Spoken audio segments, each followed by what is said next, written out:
Chogi humuri umukawera yaramanutse ibintu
Satani Mwami Yesu twohereza umwuka wera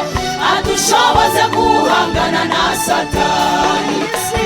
isi dufashe igihe mu ntambara turwana n'abanzi wacu Satani Mwami Yesu twohereza umwuka wera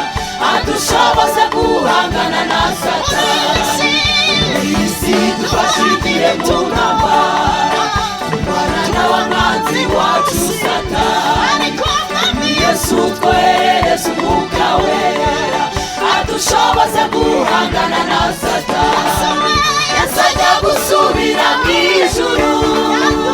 yadusigiye isezerano none kubw'ibihe duhagazemo dukeneye kuyoborwa nawe ukawera wo mu ijuru turakwinginze manuka manukira imitima yacu dukeneye kuyoborwa nawe ukawera wo mu ijuru turakwinginze manuka manukira imitima yacu dukeneye kuyoborwa nawe manukira imitima yacu dukeneye kuyoborwa nawe manukira imitima yacu dukeneye kuyoborwa nawe manukira imitima yacu dukeneye kuyoborwa nawe